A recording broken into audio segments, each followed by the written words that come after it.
Hey, quit copying off me! Ever wondered how scientists copy DNA? Let's explore the science of copying. Polymerase chain reaction, or PCR, is the process that scientists use to artificially copy DNA outside of a cell. PCR usually occurs in a test tube, but let's imagine it like a Lego city.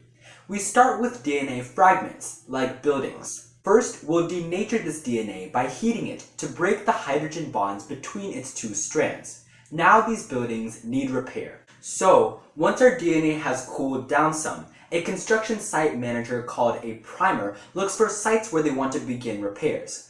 But they're picky. They will only attach to a particular sequence of DNA. This determines which section of DNA will be replicated. Next, the manager tells a builder where to start repairs. The most common builder is a heat-resistant enzyme called Taq polymerase, which was first obtained from bacteria in hot springs. As they travel down the strand, Taq polymerase adds nucleotides, like DNA building blocks. Since nucleotides have set pairs, the builder can follow the strand like a blueprint. Soon, the builder has doubled a section of the original DNA. This process can happen repeatedly just via temperature changes.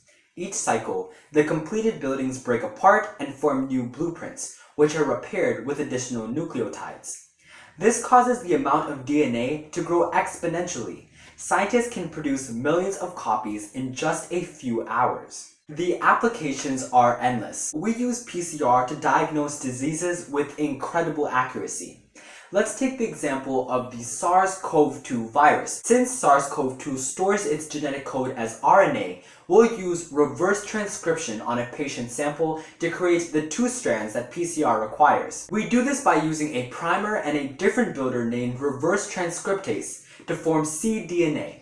Onto the PCR. After denaturation, we'll add a primer to look for a DNA fragment that is unique to SARS-CoV-2.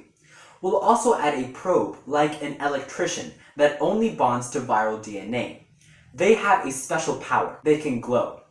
If the primers and probes find viral DNA, Taq polymerase starts to repair it. Once they reach the probe during construction, they replace it. This causes the electrician to light up. PCR replicates these fluorescent molecules so scientists can rapidly detect the presence of the virus in real time. Ultimately, primers, enzymes, probes, and nucleotides all work together to make PCR and its applications possible. Whatever the future holds, copying will be instrumental to our scientific understanding. Thanks for watching.